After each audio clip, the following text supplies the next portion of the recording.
다 함께 성경 암송하심으로 새벽 기도회 시작하겠습니다. 너희는 사도들과 선지자들의 터 위에 세우심을 입은 자라. 그리스도 예수께서 친히 모퉁이 돌이 되셨느니라. 그의 안에서 건물마다 서로 연결하여 주 안에서 성전이 되어가고 너희도 성령 안에서 하나님이 거하실 처소가 되기 위하여 그리스도 예수 안에서 함께 지어져 가느니라. 아멘. 오늘 함께 은혜 받으실 말씀은 누가복음 20장 1절로 18절 말씀입니다. 저는 17절과 18절을 봉독해 드리겠습니다. 그들을 보시며 이르시되 그러면 기록된 바 건축자들의 버린 돌이 모퉁이의 머릿돌이 되었느니라 함이 어찌미냐. 무릇 이 돌 위에 떨어지는 자는 깨어지겠고 이 돌이 사람 위에 떨어지면 그를 가루로 만들어 흩으리라 하시니라. 아멘. 오늘 본문에는 예루살렘 입성 후 복음을 전하시던 예수님이 종교 지도자들과 나눈 대화가 등장합니다. 그리고 그 대화의 끝에서 예수님은 참된 권위가 누구에게서 나오며 이 참된 권위를 인정하지 않는 자들은 어떤 심판을 당하게 될지를 비유로 말씀하십니다. 먼저 예수님과 종교 지도자들 사이에 있었던 대화를 한번 살펴봅시다. 1절을 보시면 이 대화의 배경이 되는 곳이 성전이라는 것을 알 수 있습니다. 어제 우리는 예수님께서 예루살렘에 나귀를 타고 입성하시고 가장 먼저 하신 일이 성전 정화와 그곳에서 말씀을 가르치시는 일이었다는 것을 함께 살펴보았습니다. 오늘 본문에서도 예수님은 성전에서 하나님 나라 복음을 전파하고 계십니다. 그런데 그 모습을 지켜보던 대제사장과 서기관, 장로들이 함께 예수님께 가까이 나와 2절과 같이 말합니다. 2절을 제가 한번 읽어보겠습니다. 말하여 이르되 당신이 무슨 권위로 이런 일을 하는지 이 권위를 준 이가 누구인지 우리에게 말하라. 여기에서 그 종교 지도자들이 말하는 이런 일은 예수님께서 지금 성전에서 복음을 전하시는 일과 이전에 성전에서 채찍을 들고 매매하는 자들을 내쫓으신 일, 그리고 많은 사람에게 선지자로서 환영받는 일들, 이런 것들을 모두 포함합니다. 이런 일들은 당시 종교 지도자들의 기득권을 흔들기에 충분했습니다. 그래서 그들은 심각한 위기의식을 느꼈을 것이고 어떻게든 예수님의 명성에 흠집을 내고 싶었을 것입니다. 그래서 그들은 권위라는 카드를 들고 나오는 것입니다.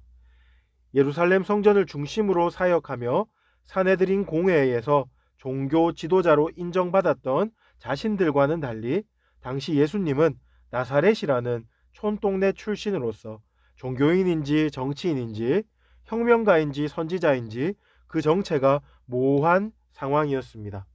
그렇기 때문에 그들은 예수님의 권위가 어디로부터 나오는지를 질문하면서 예수님을 공경에 빠뜨리려고 하고 있는 것입니다. 그러나 예수님은 자신을 주눅들게 하려는 그들의 의도를 간파하셨습니다. 그리고 전혀 위축되지 않으시고 그들의 질문을 4절과 같이 되받아치십니다. 4절 보십시오. 요한의 세례가 하늘로부터냐 사람으로부터냐. 그들이 권위라는 카드로 예수님을 압박할 때 예수님은 세례 요한을 언급하고 계십니다. 세례 요한이 누구입니까? 예수님보다 앞서 예수님의 길을 예비했던 광야의 소리입니다. 많은 백성들이 그를 선지자요 엘리야로 말하며 그의 권위가 하나님으로부터 주어졌다는 사실을 인정했습니다.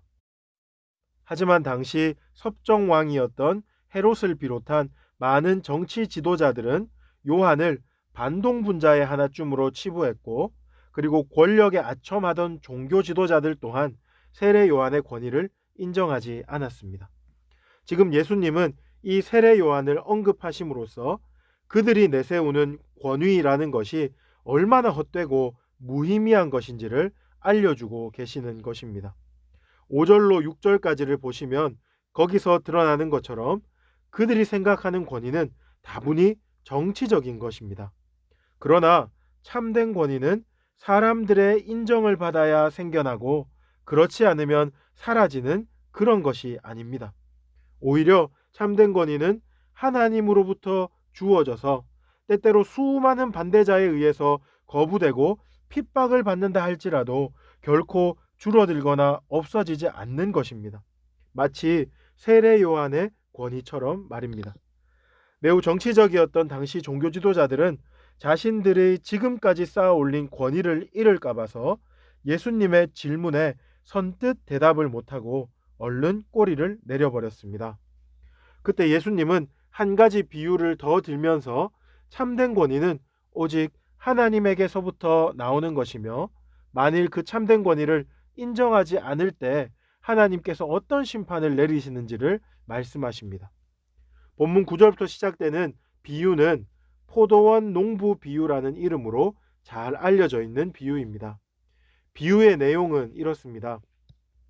포도원의 주인이 소작농들에게 포도원을 맡기고 타국에 오랫동안 있다가 그 포도원의 소출 얼마를 받으려고 자기 하인을 보내게 됩니다.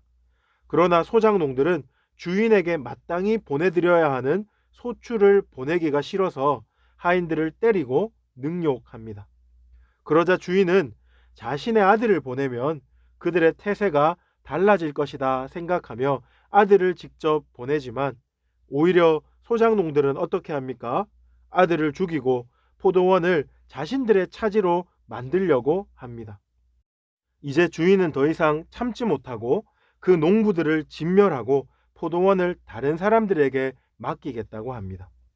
이 비유에서 포도원의 주인은 하나님이시고 그 주인이 보낸 하인들은 지금까지 하나님이 유대인들에게 보내신 선지자들이라고 할 수 있겠습니다. 그리고 마지막에 주인이 보낸 그의 아들은 바로 예수님이시며 주인의 경고를 계속 무시하고 포도원을 빼앗으려고 꿈꾸는 소작농들은 이 비유를 듣고 있는 당시의 종교 지도자들입니다. 이 비유를 통해서 예수님은 그들이 아무리 예수님의 권위를 인정하지 않고 무시한다고 해도 하나님에게서 온 예수님의 권위는 이뤄질 수 없는 것이며 끝끝내 그들이 예수님을 인정하지 않는다면 결국 그들은 하나님으로부터 진멸당할 것이라고 말씀하고 계십니다. 이 비유의 끝에 예수님이 건축자들의 버린 돌이 모퉁이의 머릿돌이 되었느니라 라는 시편 118편의 말씀을 인용하고 계신데요. 이것을 인용하신 이유도 이러한 심판 메시지와 동일한 맥락입니다. 하나님이 세우신 머릿돌이신 예수님을 부인하고 부정하는 자는 엄중한 심판을 받게 될 것인데 그 돌로 인해서 깨어지고 산산이 부서져 가루가 될 것이라는 심판의 경고를 하고 있는 것입니다. 참으로 무섭고 엄중한 경고가 아닐 수 없습니다. 오늘날 교회된 우리는 이 경고에 주의를 기울여야 합니다. 주위를 둘러보면 겉으로는 예수님을 잘 믿는 척하면서 복음의 진리보다는 자신의 이익과 실리를 쫓아 단지 종교 생활만 하는 자들 참 많이 볼 수 있습니다. 이런 사람들은 예수님 당시의 종교 지도자들보다 나을 것이 하나 없는 자들입니다. 아니 오히려 더 못한 사람들입니다.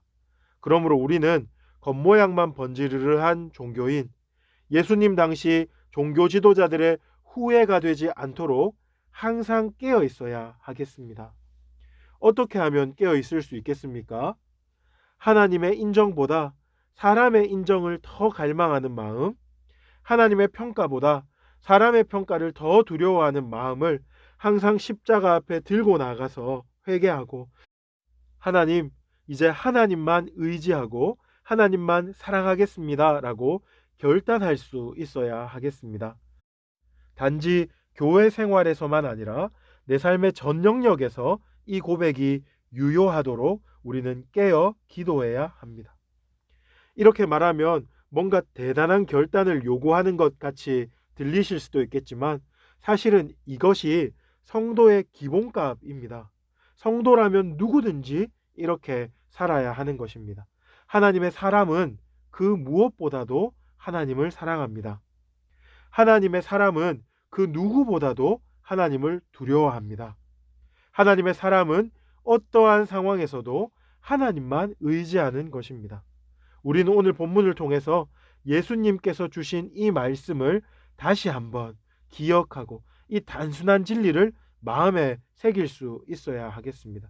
그리고 하나님 백성답게 살아서 하나님 주시는 복락을 영육간에 충만히 누리는 우리들 되기를 주님의 이름으로 축복합니다. 우리 들었던 말씀을 기억하면서 세 가지 기도 제목으로 함께 기도하십시다. 먼저 예수님 당시에 그 종교 지도자들처럼 겉모양만 번지르르한 종교 생활하지 않도록 도와주옵소서.